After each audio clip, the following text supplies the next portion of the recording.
Voilà, bonjour. Correction de l'exercice 3 sur les racines énièmes. On cherche les racines quatrièmes de moins 16. Alors déjà, on peut se demander ce que l'on sait du cours. Ben, le cours, il nous dit qu'il y en a 4 des racines quatrièmes. Et ensuite, il nous dit qu'au niveau des arguments, pour passer de l'une à la suivante, eh bien, je vais faire plus 2pi sur 4. D'accord? Au niveau des arguments. Donc, il y a 4 racines. Pour passer de l'argument de l'une à l'argument de l'autre, je vais faire 2pi divisé par 4, donc 2pi sur 4.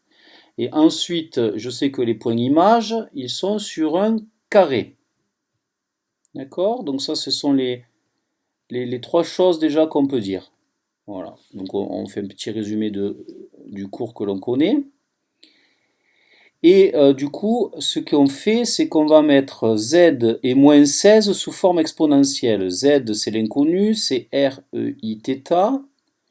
Et moins 16, qu'est-ce que c'est que moins 16? Moins 16, c'est un nombre réel, négatif, qui est à une distance 16 de l'origine et qui forme au niveau de l'argument un argument de pi.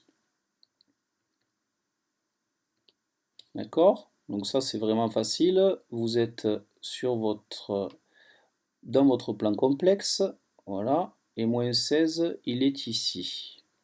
On va dire donc une distance de 16 et un argument qui fait pi. Voilà, donc j'ai la forme exponentielle de moins 16. Il faut faire attention que le moins disparaît.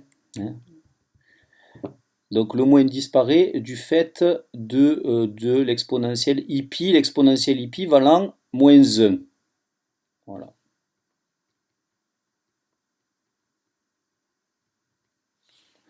Donc en fait, on va chercher r et θ tel que REI θ, le tout à la puissance 4, ça fait moins 16, c'est-à-dire 16 exponentielle ipi. Ok?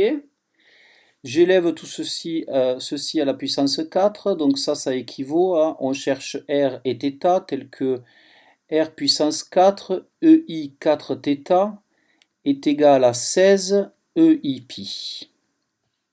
Ok? On sait d'après le cours que de nombres complexes sous forme exponentielle sont égaux si et seulement si ils ont même module et même argument, les arguments étant donnés à 2 cas pi près.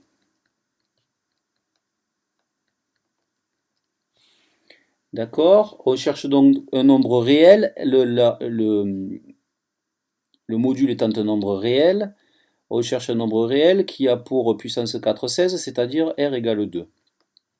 Et ici, je cherche θ, donc le 4 m'embête, je divise par 4 de chaque côté, donc ça me fait pi sur 4, plus k fois 2pi sur 4, k appartenant à z. Voilà. Donc on va maintenant différencier chaque cas. Vous savez qu'il y a 4 racines, donc vous allez prendre θ égale 0, k égale 0, pardon. Ça vous donnera θ 0. Donc vous avez une colonne avec k égale 0, vous avez une colonne avec k égale 1, vous avez une colonne avec 2 et une colonne avec k égale 3. Ça vous donne vos 3 racines.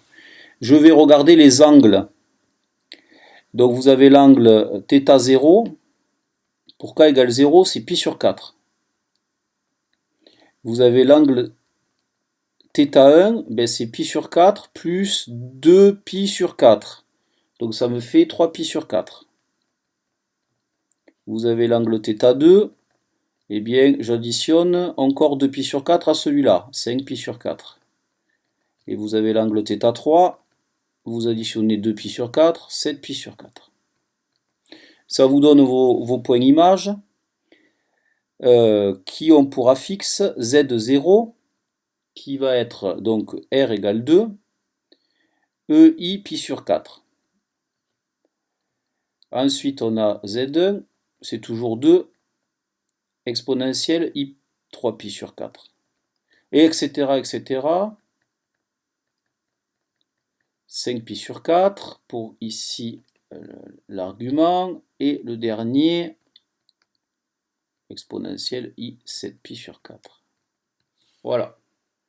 On sait qu'on est sur un carré, il nous manque à représenter tout ça.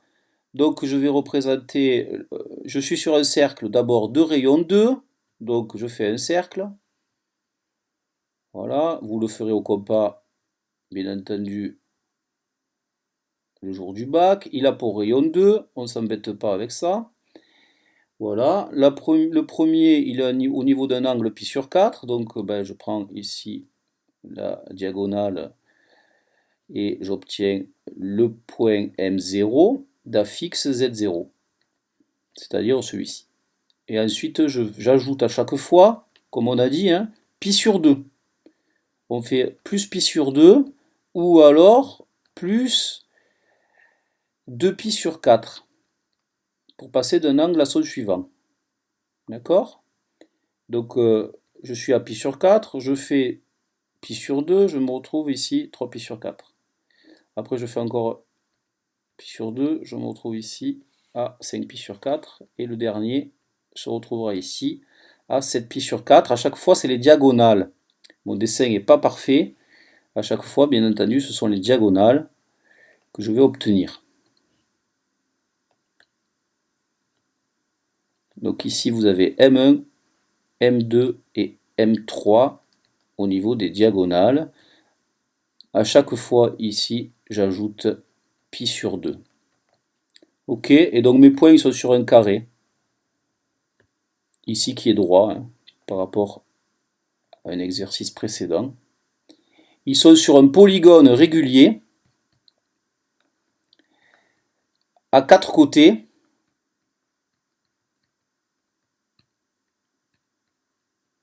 C'est-à-dire un carré. Voilà, je vous remercie.